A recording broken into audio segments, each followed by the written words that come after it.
National Fishermen and Pacific Marine Expo are proud supporters of the Galley Stories podcast, as we make similar efforts to highlight the people and topics that define commercial fishing. You can see what that looks like in print and online all year long, as well as every November in Seattle, when this community comes together at PME. Check out nationalfisherman.com and pacificmarineexpo.com to learn more. Hey guys, this episode is brought to you by Alaska Brewing Company out of Juneau, Alaska. Go check out their new Wild Ness beer.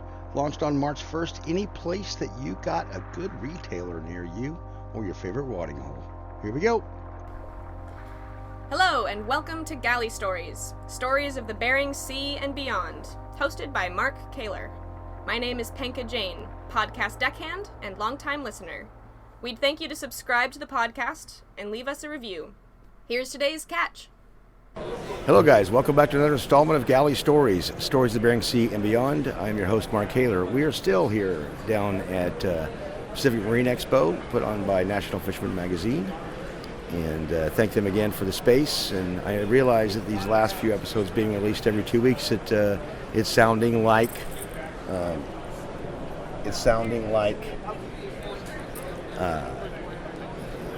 we're doing all this over and over again at Expo, but it's all done in a course of a couple days, and these will be released over time here. But so appreciate all you guys tuning in and listening, and appreciate Alaska Brewing Company for being our sponsor. But today I've got Captain Paul Holmberg, also singer-songwriter, Captain Paul Holmberg, out of Sandpoint, Alaska. How are you today, Paul? Doing great. It's good to see you, and nice to be at the show here. Yeah. So let's talk about where were you born, when were you born, and what was your first introduction into commercial fishing? What was the last question? What was your first introduction to commercial fishing? Oh, okay. Well, I was born out in the Chignik Islands area where I lived. My birthplace is a little different than most people. I was born in an airplane on the way to Kodiak. Oh. So people talking about being airborne, I was literally airborne. My birth certificate says birthplace 2,000 feet, 35 miles southeast of Chignik. So that's right over the water. It really says that? It does. Yeah, some people kind of wonder. My wife made a copy of it. Yeah, it's true. My dad said 3 went up and 4 came down. And so it was in a little widgeon airplane. Came pick up my mom at a little village out in Chignik Island, Paul Harbor. And then I was born on the way. And then we lived in Chignik from 1958 to 64. Then my dad, we moved to Sandpoint. Took our boat from Chignik and went up to Sandpoint, and we moved there in 64. And they were closing the school down in Chignik. So my parents wanted to move to where there was a school because I was going to start first grade. So, yeah, 64 is an interesting year. You know, that's kind of the big earthquake in the spring of that year in Anchorage. There's a lot of things happened in 64. But moved to Sandpoint and went to school there. And that's, my father was a fisherman, so I was exposed to fishing very early in my life. And something I got interested in, and I started making a career right out of high school. I bought my first boat right out of high school. What was your first memory of fishing with your dad?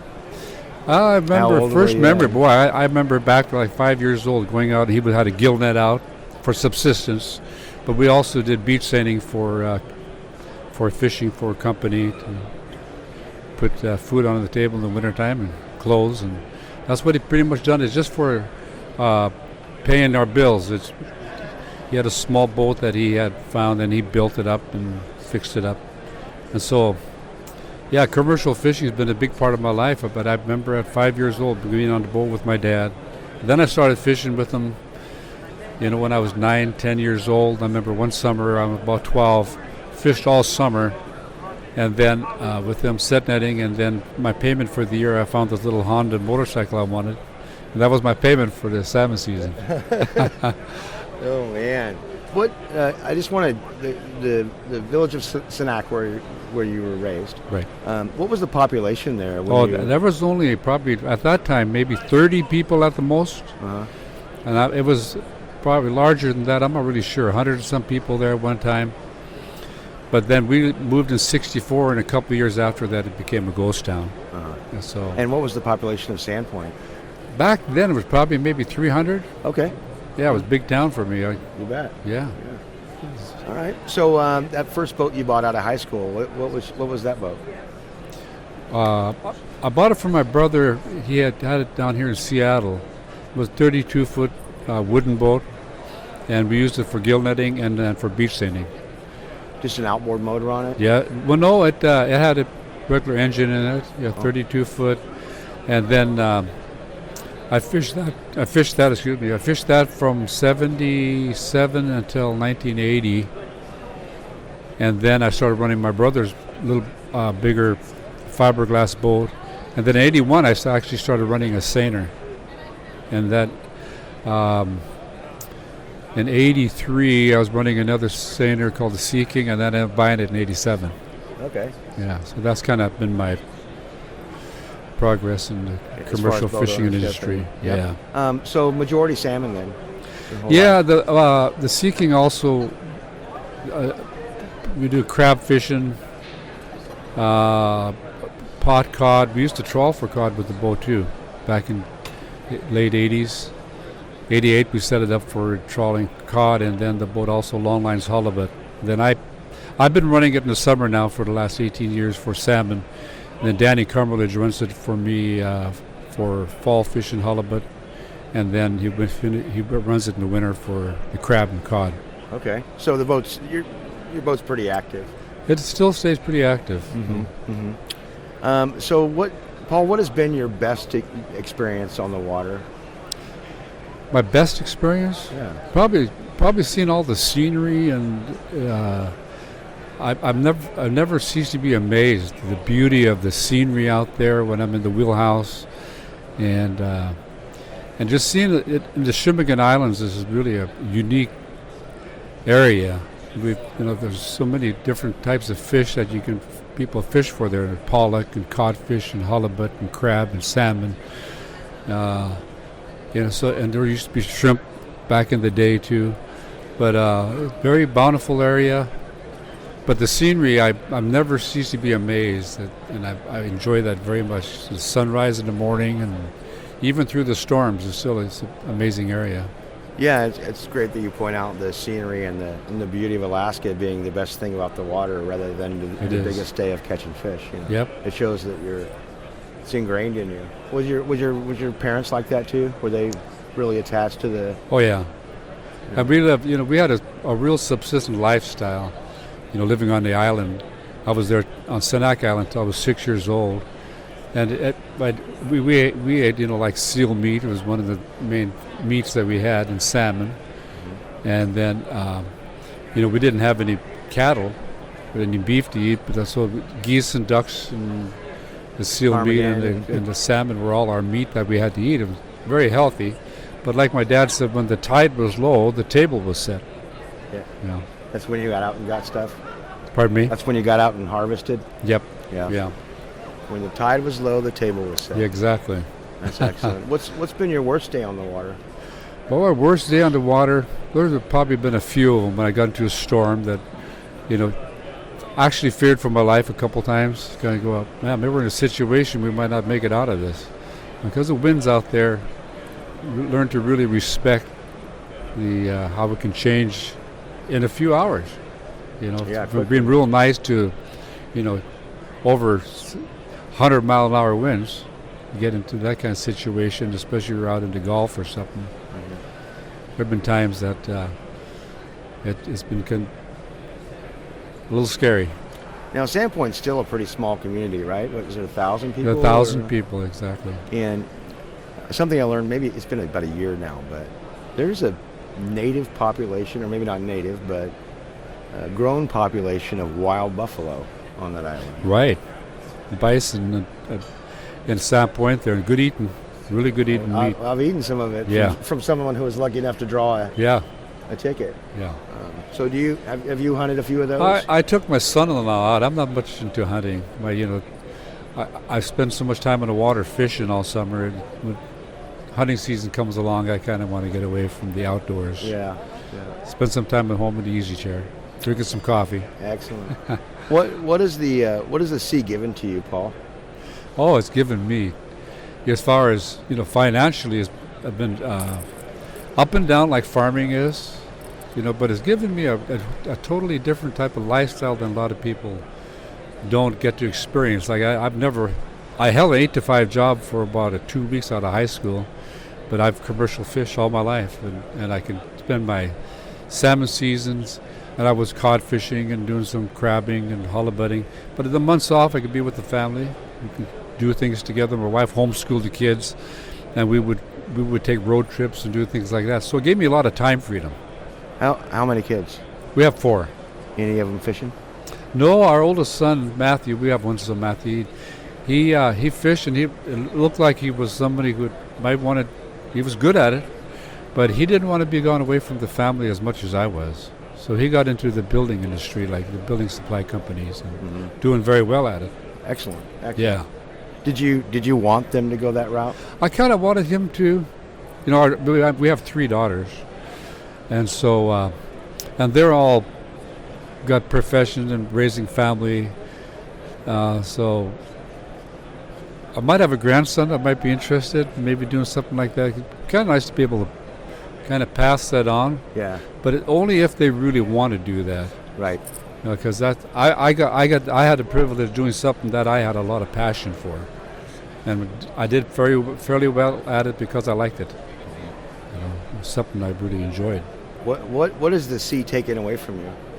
Probably time with my family. That it takes a lot of time to run a fishing operation, not just fishing time on the ocean, but also when you're doing repairs on the boat. I've taken my boat to Homer and are raising our family in Palmer, Sandpoint and Palmer, so they got to live in both places, and they really have appreciated that fact. But I had the boat in Homer, so I spent a lot of time there away from the family working on the boat. So that's one reason my son, he saw I was gone a lot. Yeah. As soon as you mentioned that he prefers to spend more time at home with his family, I thought that might be your take on it. Yeah. Growing up, I just want to touch back a little bit about how you grew up versus how kids grow up today. Even in a small community like Sandpoint, there's a lot of technology now and things, but what was your favorite part about that time? And then what's your favorite part about this time? Yeah, my favorite part about that time is we weren't so distracted we didn't have technology the entertainment was like a record player. And that's why I started learning playing guitar and doing music, because that was my only way of entertainment. But you were out playing on the beach as a kid, making boats out of a 5-gallon drum, or a kerosene can, and take that apart and make a little boat playing on the beach, and all those times out there with and like in the springtime we'd go pick seagull eggs, and then Dad would put them in a barrel and preserve them through. How do you do that? There's some kind of and they still have it out there. There's some kind of put in the water that makes it a kind of a gel, and it preserves the eggs. Like they just were picked up. It doesn't spoil them at all? No, nope. When we go out, they don't spoil. If you keep it too long, I think they would spoil, but they would last for way past the winter. Oh, wow. Yeah. Wow. That's so we have eggs that Dad would preserve like that, and then we salt fish, and then he'd smoke fish, and then we have dried fish. But we didn't have a refrigerator and freezer when I was growing up out there. We didn't have electricity in the house. Dig a big hole in the ground or cellar kind of thing? I think they did some of that too. I was pretty young back then, didn't see everything that was going on. But my dad smoked salmon. He was known for one of the best guys that smoked salmon in the area out there. Mm-hmm. Now, what about compared to today? Well, today... what's your enjoyment of today versus... Well, being able to keep in touch with the technology like Starlink is kind of... Game changer. Big game changer, right. Thank you, Elon. Yeah, I can FaceTime with friends and my wife and family and be in touch, and, you texting, get the weather windy app, and it's right there at your fingertips. It's all right there. Yeah. Yeah.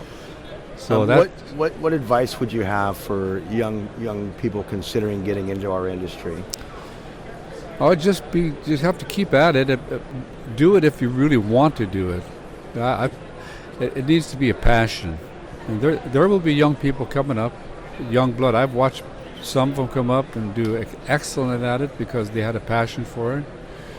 But they're going to have to really learn to budget and to buy within reason. You know, I bought the Chignik in 1987, and I probably could have bought a bigger boat and done more, but time-wise I didn't want to be gone more than I was. But I think just to buy within your limits and to have a vision and just keep after it. Speaking of keeping after it and chasing your dreams or being passionate, how did you go on into music too? Well, in the because village, I've actually seen, I'm pretty sure I've seen a disc of your music. Oh yeah, I've got 5 recordings out. Yeah, so let's talk about that for a minute. I'm working on another one right now, and it's talking about technology changing. The thing of the CDs is they're going out of style, and the age group that I sing to are older people, my age and some younger, but that age group that they're used to CDs and they're not used to downloading onto the iPhone and going to iTunes or whatever, you know. But yeah, I started playing guitar. My brother Fred taught me like 3 chords, and they gave me a guitar book, and I started playing, and then I started playing along with the records, and then there was a guy that came into our village that I had one of his LPs, one of his records, and he ended up mentoring and encouraging me, and then I just so that's what I did for fun, you know, for something to do in the village. And then as I went out to high school, I started taking music lessons and then going into different places and doing music, and then I started working at it, started taking a little more serious as our kids got older. And then I started recording. I found a company out of Cincinnati that I work with, and to find a real good producer is important to get a product that I like to try to be up there with. That's a standard that is not substandard to even some of the country artists like Alan Jackson or George Strait. So it's been a passion of mine too, a hobby and something I really enjoy. And then like when I go to Florida, I play music 3 or 4 times a week. Okay. And then Alaska, you know how it is, but Alaska sells. People are always interested. Then especially if you're Alaska native, and then if you're a commercial fisherman like I am, they want to know that they want to hear the stories. Everything. Yeah. I just find it so unique to be born in, well, I guess 2,000 feet in the air, 30 miles south of Chignik, but raised in a village like Chignik, you know, and then the rest of your life literally spent in Sandpoint. Yes. 1,000 people at max, right? That's right. But 5 recorded albums out there. Yes. The world is not such a small place anymore. No, or such a big place anymore. Yeah, it's really interesting. Is what the music. You meet a lot of interesting people. And one of the things I keep in mind when I'm playing, like in Florida, I'm playing with some of these musicians that are they're very professional. And a lot of times if I do a show down there or go to a jam up and sing in front of people, I always realize there's probably somebody out there that's been very accomplished in the music industry. So you meet a lot of interesting people. Mm-hmm. Yeah. That's great. How would our listeners find any of your music? My recordings are on iTunes. They also can get it on Amazon, and you can download an iPhone. And then there's also CD Baby. You can order the CDs. Never heard of that. That sounds CD Baby. Yeah, they're actually out of Portland, Oregon. Okay. Yeah. Okay. Well, Paul, thanks for taking the time to sit down with me today. Well, it's been my pleasure, Mark. Share your story. Guys, thanks for listening. And once again, we do have a new gear store up and running. If you're looking for ways to support the podcast, buy yourself a sweatshirt or a hat. And again, thanks to Pacific Marine Expo and National Fisherman Magazine for giving us the spot and the opportunity. So with that, thanks again, Paul, and we will see you guys next time. Thank you, Mark. Thanks for listening to Galley Stories. We hope you like what the net brought in. Please leave us a review on iTunes. Whether you like it or not, we're not fishing for compliments. Look us up on Facebook and Twitter too, and reach out to us at galleystories@gmail.com.